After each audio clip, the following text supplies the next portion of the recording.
Elon Musk's XAI is reportedly suing OpenAI, or more accurately, Closed AI, accusing the company of systematically stealing trade secrets. The lawsuit alleges that OpenAI poached key XAI engineers, pressured them to share confidential information, and gained access to code, business plans, and data center details. Elon Musk himself has responded to this, seemingly verifying this reporting. Elon Musk writes, "We sent them many warning letters, but they continued to cheat. The lawsuit was the only option after exhausting all others." While we're on the subject of OpenAI, I just wanted to mention, in case any of you somehow missed this, the incredible exchange between Tucker Carlson, who recently spoke to Scam Altman of OpenAI, regarding the murder of an ex-OpenAI employee who turned whistleblower. I mean, not murder, suicide, allegedly.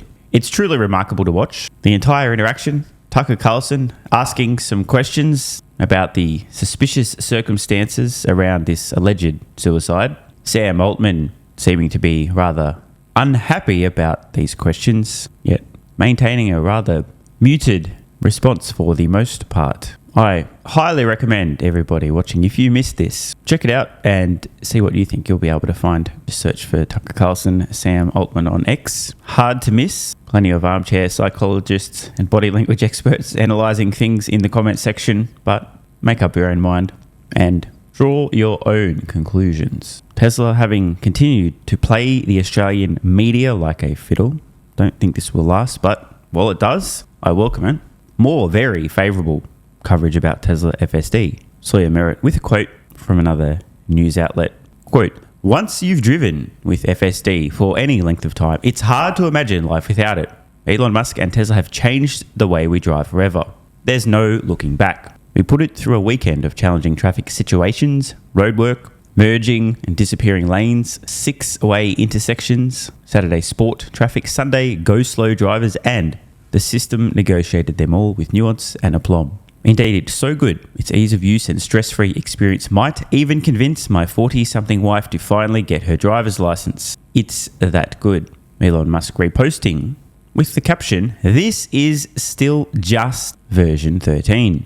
You might be wondering, when's version 14? Well, spoiler alert, I got info on that as well. Elon Musk responding to former TDS sufferer Jason Calacanis, who wrote, "My last 3 Tesla FSD rides were absolutely perfect. Blah blah." Elon responds, "Version 14.0 goes into early wide release next week, then 14.1 about 2 weeks later, if you know, you know, and finally version 14.2, or more likely 14.20. The car will feel almost like it is sentient by 14.2.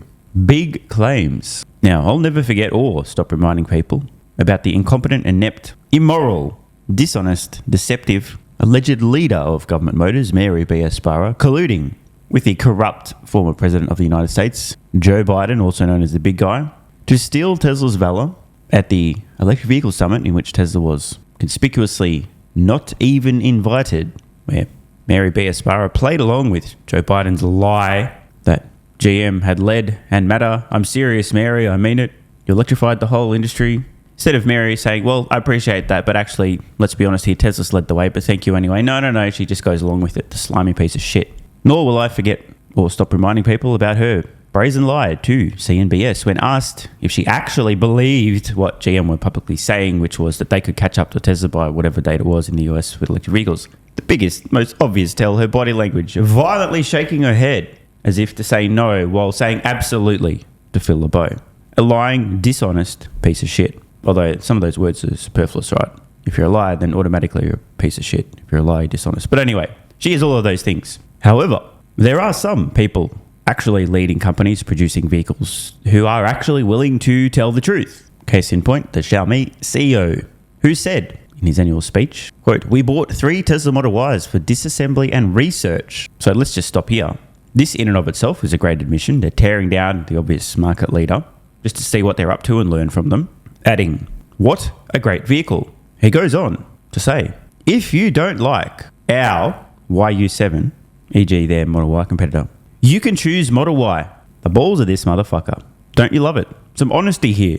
Happy to admit that the Model Y is actually a great vehicle. And if you don't like ours, well, Model Y, also great. Go buy one of them instead. This is something that you've got to respect. Speaking of respect, which, by the way, cannot be bought but must be earned, Elon Musk today commenting on what really matters with volume production here.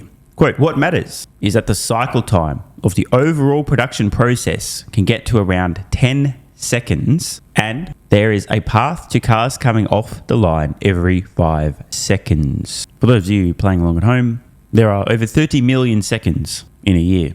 Let's say you were cranking out one vehicle every 5 seconds for an entire year, you would be producing a little over 6 million vehicles per year from that one facility. Just saying. Musk's post continues. I posted about Tesla taking this new path based on physics first principles long ago. By the way, and here's where you've got to respect the guy, anyone is welcome to copy it.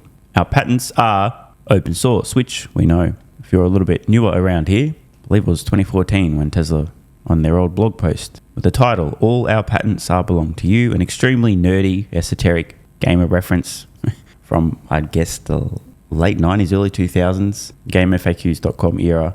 The point, though, is that Tesla, at that point in time, announced that they were open sourcing all of their patents. Use them. As long as you do so in good faith, we will not sue you. Here's all of our shit. Here's how we make our stuff. Everything. Here it is, motherfuckers. Please copy it. Please make electric vehicles. And funnily enough, at the time, US companies ignore. European automotive manufacturers ignore. You know, the companies that actually said, you know what? Let's copy these motherfuckers. Where were these companies based? China.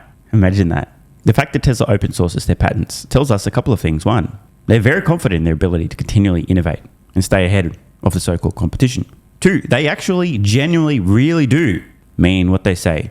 In their mission statement, what they outline their goal of accelerating the world's transition to sustainable energy, right? This helps that Tesla walks the walk. Most others just talk the talk. Now, I do have to just take a moment to point out, if you haven't noticed what's going on right now, Tesla globally, especially not in the US, is getting overwhelmingly positive coverage of their FSD technology. This was aired on Japanese television. Now, I'm a little bit rusty on my Japanese, so I'm not exactly sure how positive this coverage was, but looks pretty good to me. Vehicles stopping for pedestrians, navigating like an absolute boss, safely, calmly, cautiously, and without a single incident. Turns out Tesla does, after all, in fact, know what the fuck they're doing when it comes to press, marketing, promotion, and advertising. All it takes is a media machine that's willing to play ball, that aren't entirely beholden to their advertisers, or aren't active tendrils of the political left. Because in situations like that, where they know that the current thing is Elon bad, you can't possibly say anything positive about Tesla whatsoever.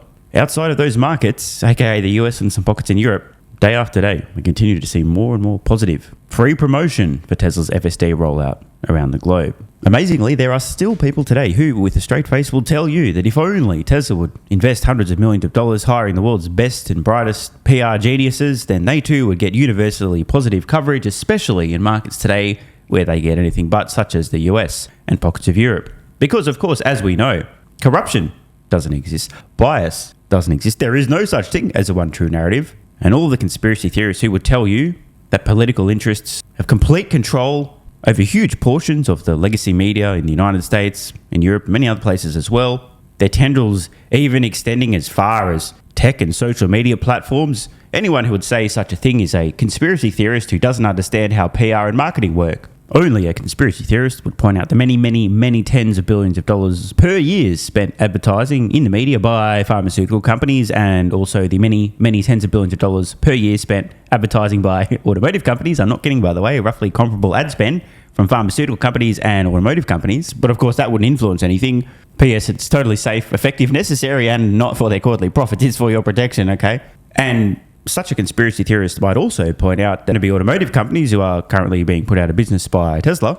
And they would also, in their conspiratorial, deluded way, suggest that maybe there could be some editorial bias because the outlets who are predominantly funded by pharma, and in this case, automotive companies, may not want to publicly shit on their second largest advertisers constantly and repeatedly. And in fact, since they know who butters their bread literally pays their salary, they may in fact be slightly biased. But of course, only a conspiracy theorist would suggest this, because as you know, that's not the way the world works, Stephen. You just need a good PR team, and all the people that know who butters their bread would magically stop realizing that, and there'd be no influence or bias whatsoever. And it's so absurd to suggest that the political left has any say over what people see, hear, do, discuss, promote, denigrate. In fact, I don't know what you're talking about, you conspiracy theorist. Speaking of conspiracy theorists, I saw this post on X from 2023 from some guy who seemed a bit angry telling YouTube to go reproduce with themselves. Apparently, he suggested that YouTube were putting themselves out of business and their tombstone would read, "Here lies the censorship overlords, they did this to themselves." He went on to tag the YouTube creators account, saying, "You are a disgrace. How dare you interfere in people's ability to freely share their thoughts, opinions and ideas. You are a stain on humanity and every single person working at the company should be deeply ashamed." Oh wow, shots fired. This guy was not happy. He went on to say that there was no justification for suppressing these types of discussions. Anyone want to know what it was talking about? The scamdemic and the efficacy and or necessity of these forced medical interventions, just for the record, nor in preventing an important creator watched by millions from posting videos for a week because you deem yourselves the one and only arbiters of truth. This, by the way, was after Dr. John Campbell had a 1 week cock block by YouTube, wasn't able to upload videos relating to a recent discussion he'd had around the scamdemic and the efficacy and necessity of forced medical interventions. Now, there is a point I'm building to, so stick with me, folks. This same very post, this very angry guy with 3 first names also wrote back in May 2023, "You are not protecting anyone. You are harming your platform. One can only speculate as to why. It's definitely not possible that YouTube has been captured by and is protecting Big Pharma or is taking orders from government officials who have been captured by Big Pharma." Now, that was 2023. This was yesterday. Google admits censorship under Biden, promises to end bans of YouTube accounts of thousands of Americans censored for political speech. And yes, they include a scamdemic-related discussion as political speech. Check this out. Believe me, the point's coming. Today, thanks to the Oversight Chairman, Jim Jordan, Google commits to offer all creators previously kicked off YouTube due to political speech violations on topics such as the scamdemic and elections an opportunity to return to the platform. Wait for it. Google also admitted the following to the House Judiciary Committee. The Biden administration pressured Google to censor Americans and remove content that did not violate YouTube's policies. But wait, there's more. The Biden administration censorship pressure was, this is in the words of Google, both unacceptable and wrong. Yet, YouTube, despite admitting on the record what they did, what they were told to do was both unacceptable and wrong, they still fucking did it.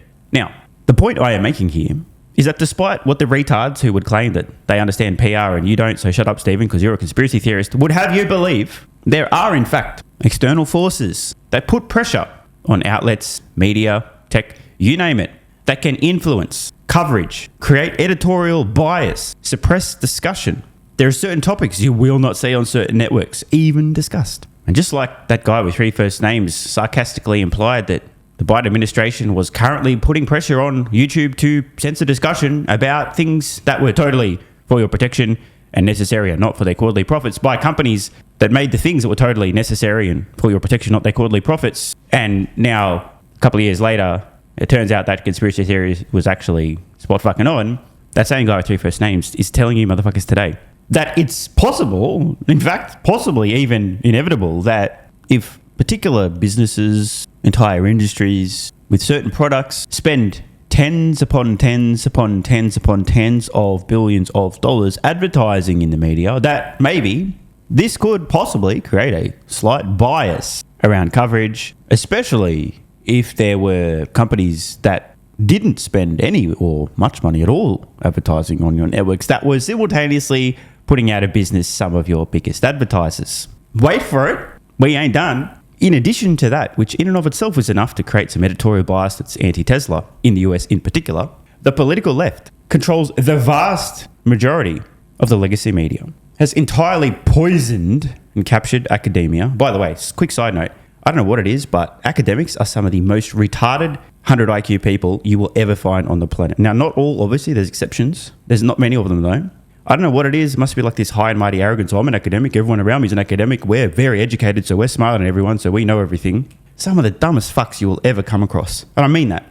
Obviously, exceptions, but they really are exceptions. It's just something else. Left has captured just about everything. So the crazy conspiracy theory that Tesla and Elon may face unfavorable, unreasonable coverage, especially where the left has captured just about every media outlet, coupled with the fact that automotive companies spend so much money advertising on these platforms, creates the conditions under which it would be nearly, if not actually impossible for Tesla, no matter how much PR spend, to get reasonable coverage in some of these markets. The fact that we're seeing Tesla, in the blink of an eye, get universally favourable coverage because it's just fair and reasonable on FSD launches around the world seems to suggest that there's something unique about the United States and some pockets of Europe, where no matter what Tesla would attempt to do, the corrupt, ideologically captured, advertiser-dependent outlets are not going to play ball. In the end, of course, the truth wins out. The best products win. That's just how it works. No amount of manipulation of the narrative, editorial bias, unfavourable coverage, or favourable coverage can convince people en masse over the long term.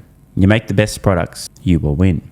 And just finally wanted to remind everybody, if you own Tesla stock and you haven't already exercised your right, e.g. done your proxy vote, now's the time. Most brokerages around the world, but not all, have sent out instructions, links and so on. If you haven't been able to vote yet, put your brokerage on blast, tag them in this thread on X and ask what the fuck's going on, guys. If you have been able to vote, feel free to contribute to this thread. I'll put a link in the pinned comment. Share your country brokerage and whether you've been able to vote or timing on when you will. I have noticed this thread's getting a lot of traction, and many brokerages who were previously telling customers around the world, oh, you'll have to wait till mid-October before you can vote, after getting put on blast in this thread, now suddenly, magically, everyone's able to vote. Remember, we have the opportunity as Tesla shareholders to not only approve Elon Musk's extremely fair, reasonable, entirely performance-based 2025 CEO Performance Award. Last tranches require Tesla to reach an $8.5 trillion market capitalization and do $400 billion in EBITDA, but also to give Tesla the go-ahead to make an investment in XAI. Make sure you motherfuckers vote. Want more content? Early access? A bunch of perks? Click the links in the pinned comment. AG1 is awesome. I've been taking it daily now for more than 3 years. It's a great way to fill in nutritional gaps. It's packed full of vitamins, minerals, and whole food source nutrients, plus has prebiotics, probiotics, and adaptogens to improve gut health, regularity, and help your body handle stress. I'm always looking for an edge to help me feel and perform my best, which is why I haven't missed a day of AG1 for more than 3 years. Just try it and see how you feel. Click the link in the pinned comment or head to drinkag1.com/SMR and get yourself a free 1-year supply of vitamin D3 plus K2 and 5 travel packs.